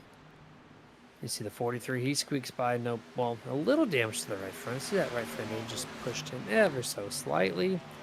That should be just a 10-second pull out of the fender and get him back up and rolling. But this will be fun to shake things up here for the final 4 or 5 laps. Yeah, this is going to be a natural, unofficial green-white checkered attempt here by the time they get everything racked and stacked. Now remember, they do 2 green-white checkered attempts.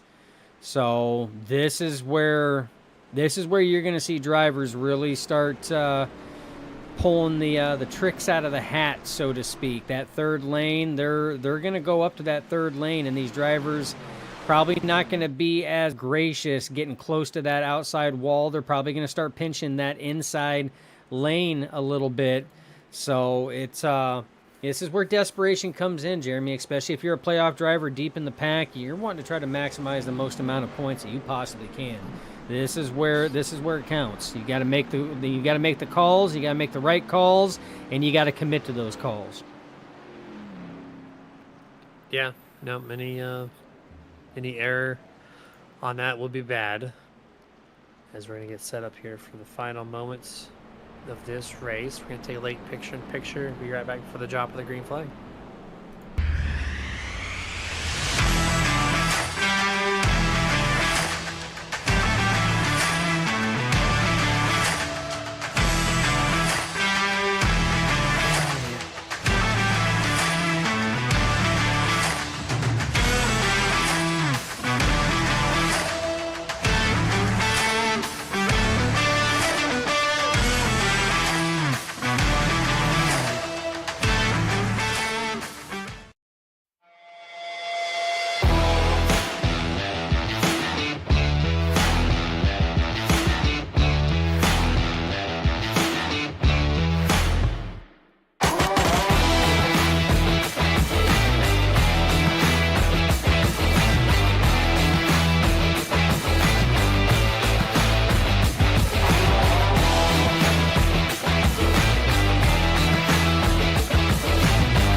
Hey, can you do me a favor?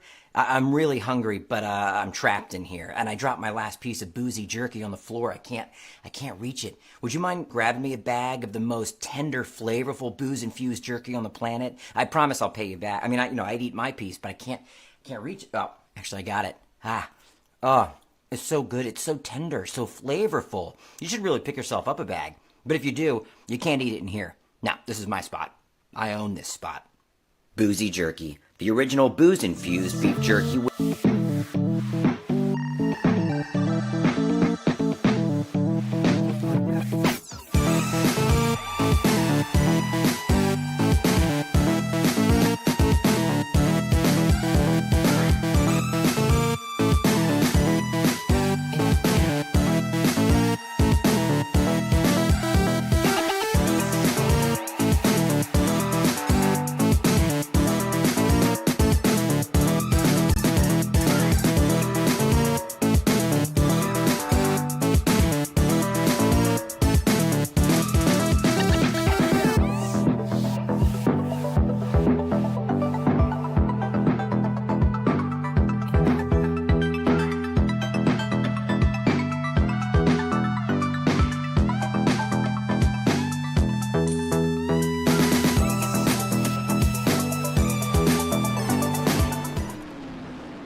Back to full screen here before green flag to finalize the last 3 laps to see who is going to win tonight's race. The first race in the round of 8. New leader for the first time tonight at the very late point of this race, the 44. Mr. Anthony English takes it to the green flag with the 46 of David Overstreet to his inside there. Don't get mixed up. Those cars look almost identical, but they are different on the side panels anyways. On the front, they're different colors. But in the day, they're still black, silver, and orange.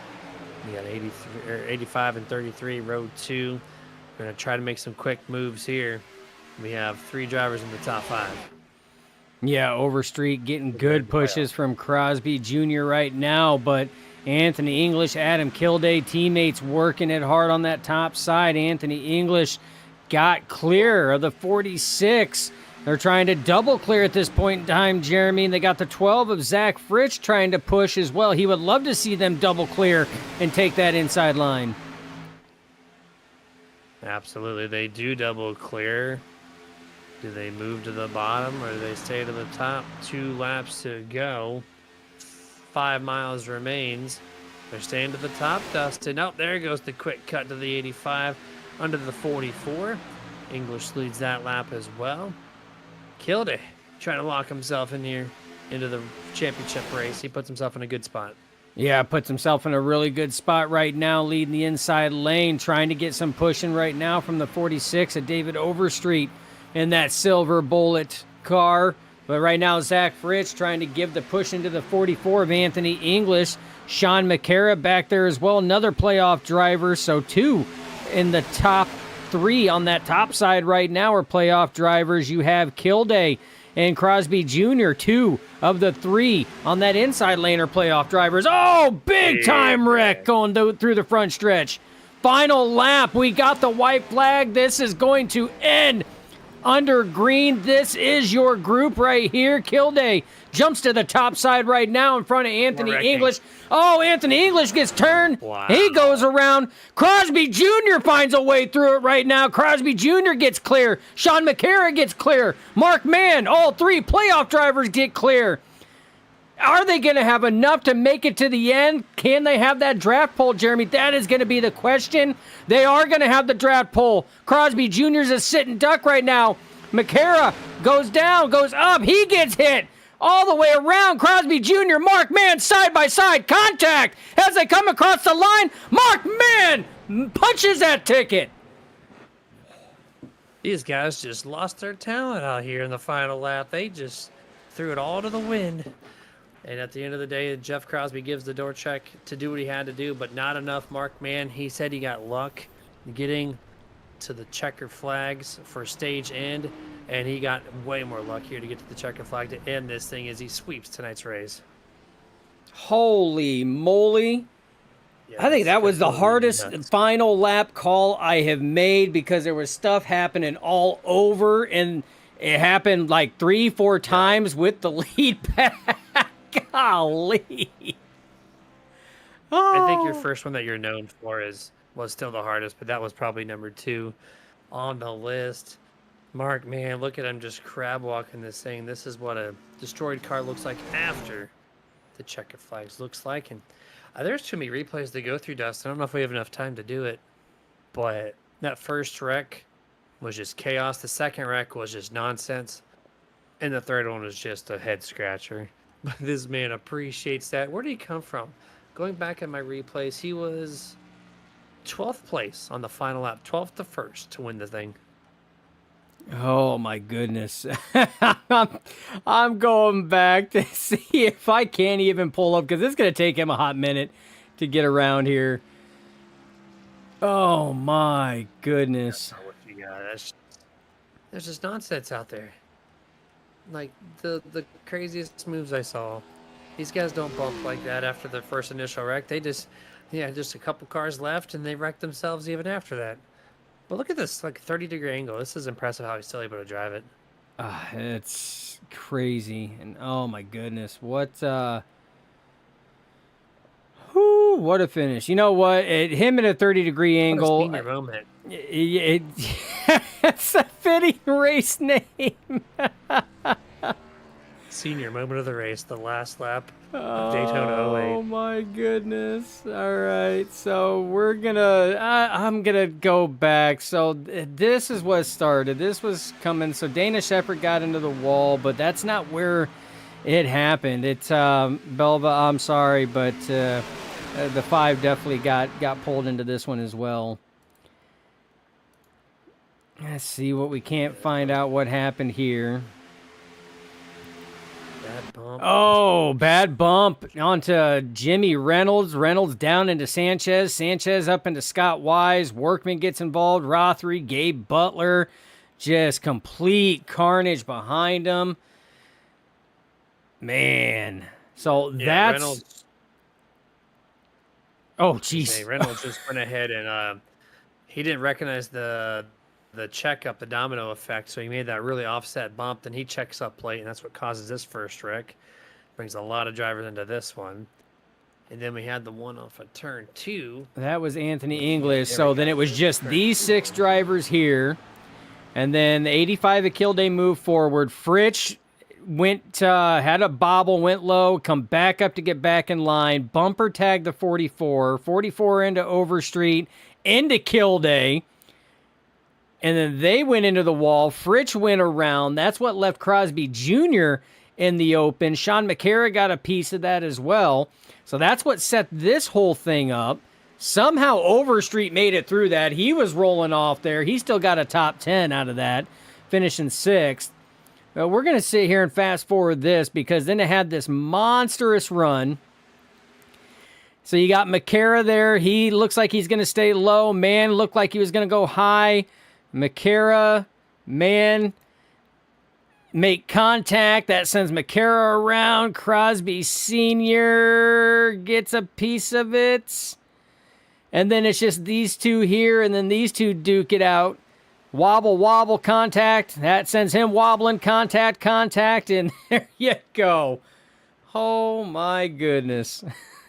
I don't even blame Mark Mann for tagging Sean McCara like that because Sean McCara had alt track to go low or go high to make the pass over the 33 to take the checker flags.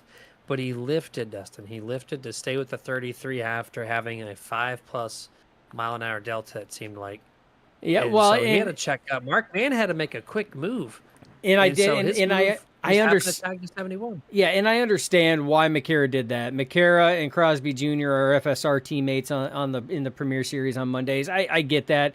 He's trying to help a teammate get locked in while having a good finish himself. But that's a huge delta difference, and I think it was a little bit of indecisiveness on that one there because it did not, he wasn't directly behind him either. He was actually offset, which I think is what kind of led Mark Mann thinking he was going to go for a pass.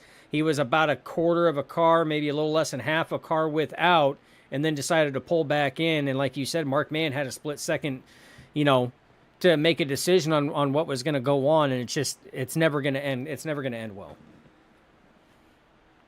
No, and here's the unofficial results. Is the admins have some work to do after this last lap chaos to decide if everything's going to stay put or change.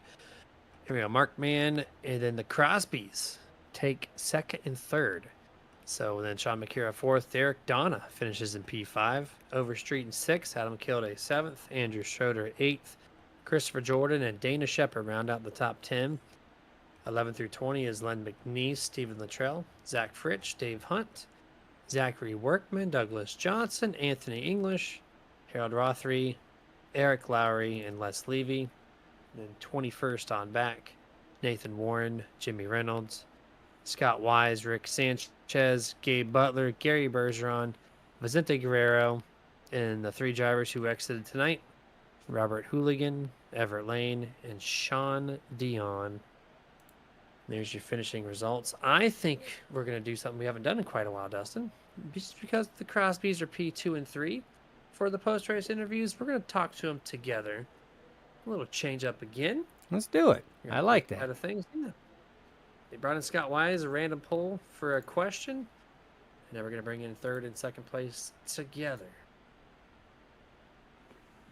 The Crosby, senior and junior, 2nd and 3rd tonight. We're going to do a double interview with you guys, man. All right. That's crazy. You guys found the top 3 together. What's going on? I had a senior moment there. Well, there you go. A lot of guys on that last lap did. Walk us through yours. Who, me? Yeah, you said you had one. Walk it through it. Oh, man, I was just kidding. I just got lucky. I got through that big crash at the end and just found myself coming up through there. I just got lucky.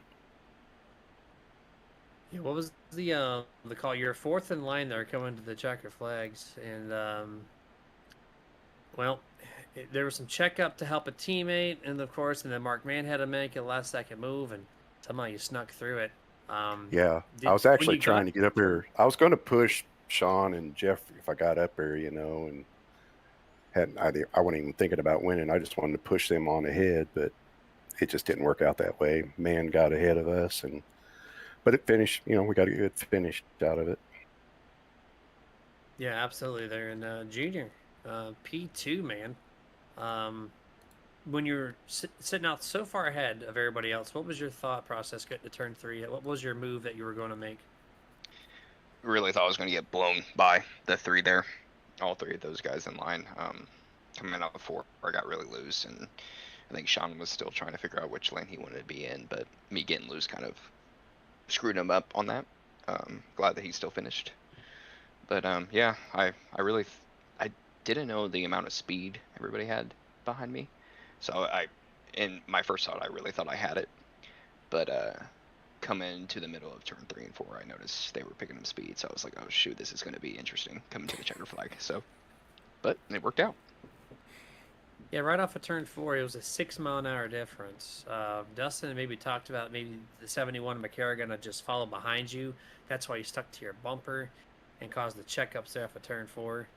Do you think maybe that was the case, or just a case of a last-second decision gone wrong? Yeah, like I said, coming out of turn 4, I got loose, especially with the tires. I was just trying to hold the line. You know how it is, bumpy Daytona coming out of 4.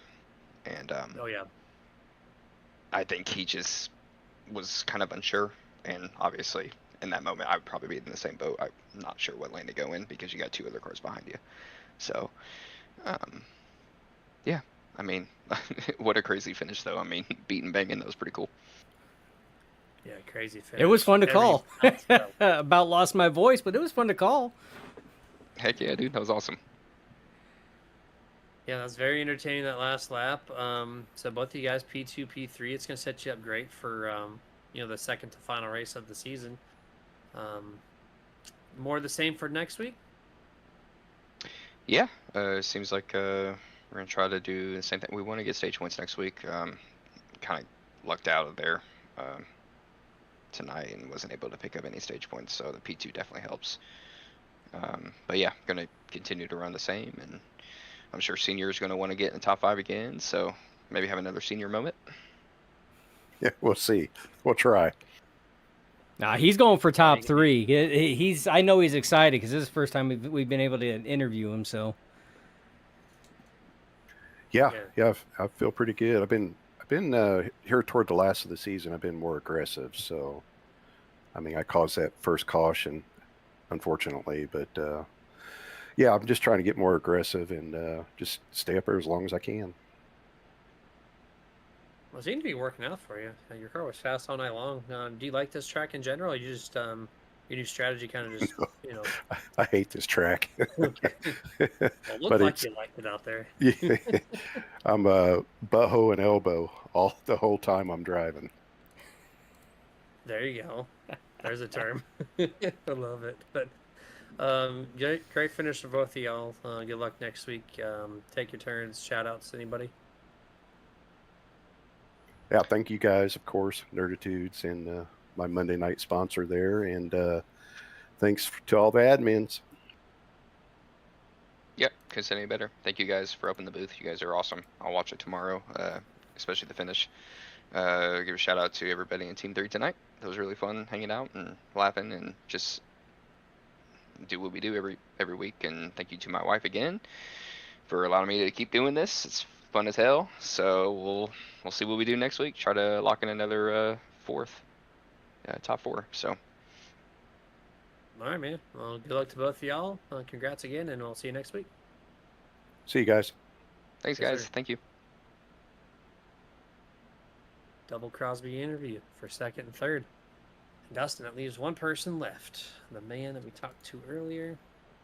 Pun intended. The man is indeed a Mark man. Mark. Yo.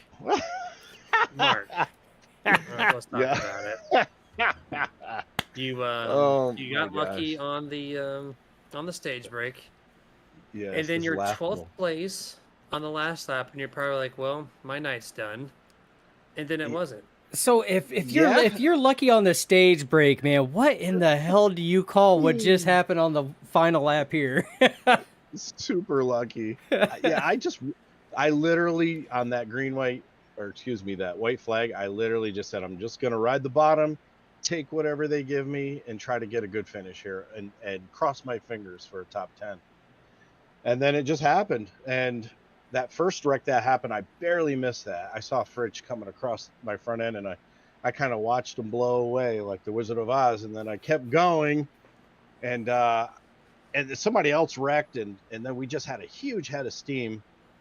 I think it was Crosby Sr. behind me, and then it was, okay, what lane do I take? And Sean and Crosby Jr. were trying to make their mind up too, and I had no idea where to go. So it was high, and then okay, low, no, and then me and Junior bumped going into the green, the checker flag, and I got lucky again. We've seen this earlier in the season, and I picked the absolute right time for it to happen again. Well, you said that you're just going to take what they give you. Well, they gave you the winning lottery ticket right to the championship four. Yeah. Well, I know that after I got interviewed for the stage, it gave me a curse because that caution, those cars were wrecking in front of me, and it gave me a Phantom 4X, but it knocked the toe out of my car and hit the wall, and had to use a quick repair. So I was kind of on borrowed time there. I just got lucky, man. I'll take it. Hey, man, that's dedicated to the old guys right there. I was curious how that damage was affecting your car because you made that contact to your right front, and it did push in the fender, and then our visuals, the iRacing bumper kicked back out. And then your car kind of drove straight to the wall. So you said your toe was knocked out of that one? Totaled it, yeah, completely knocked out of it. It was the wheel was pointing at 9 o'clock, so I knew it was a phantom damage as soon as it happened, and just kind of had to get on the brake and hopefully minimize the damage. But it was near 4 minutes to repair, and the toe was out, so I had to use a quick repair right at the back, and we got that late caution, and basically just came down to take what they give you. And fortunately, the iRacing gods shined down on me, and I was able to get the win. I apologize to anybody if I got into Sean McCara there. I've got to go back and look at all that. So who knows? I don't know what'll happen.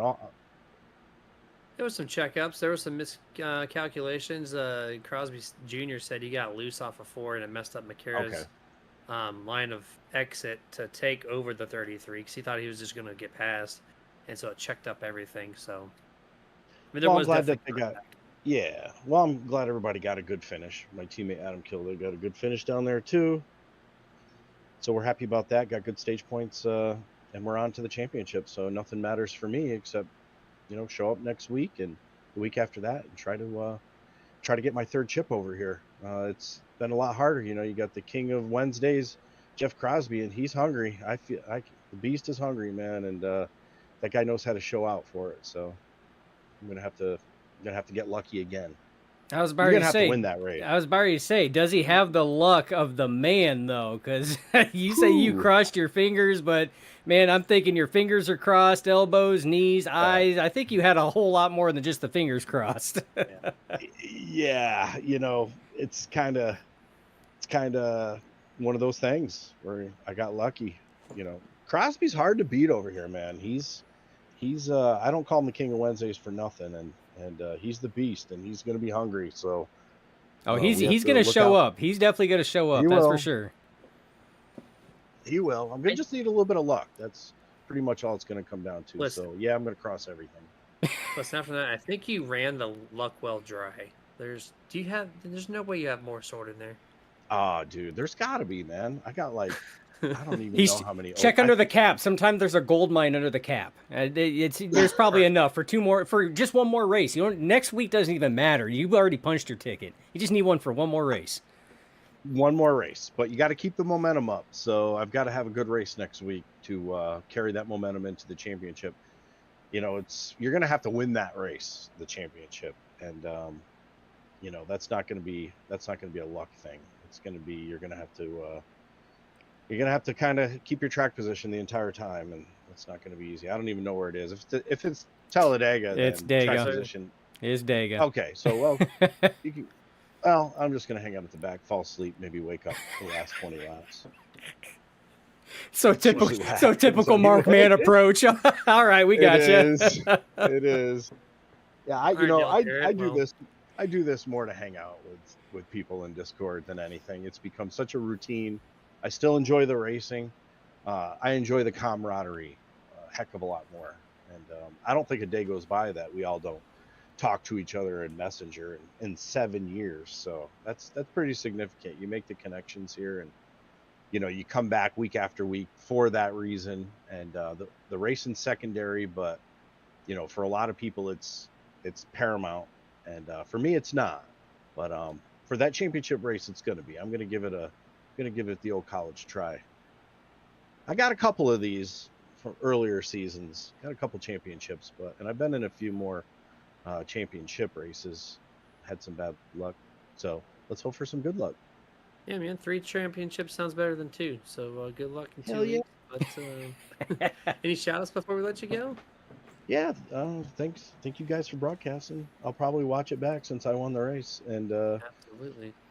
And thanks for everybody who's watching and all the admins who do everything behind the scenes. My friend Mara, she's probably sleeping by now, and all my teammates tonight. All right, man. Well, enjoy it.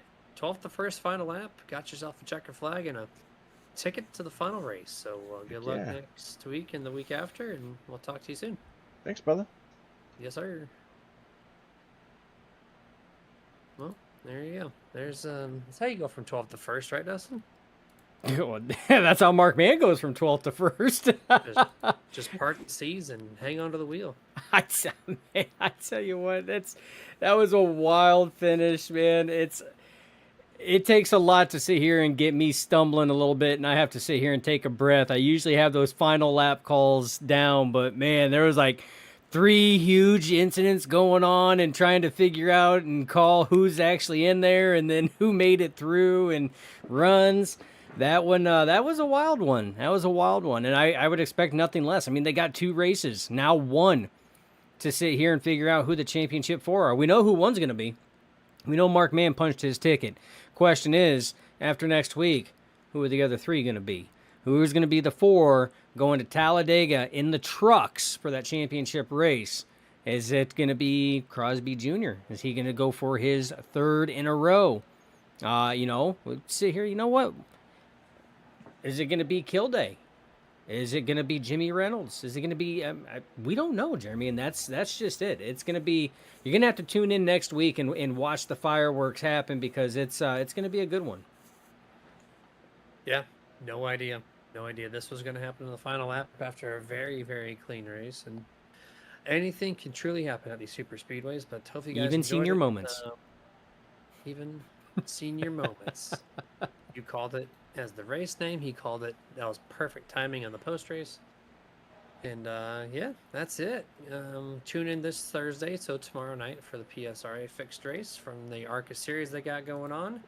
We are off this coming Sunday for Labor Day. So you guys enjoy that time off there. And then we'll resume after that with next week's OP race. So guys, stay safe. Get your nerd on. Justin, what you got for him? As always, it's not goodbye. It's just till next time. Stay nerdy.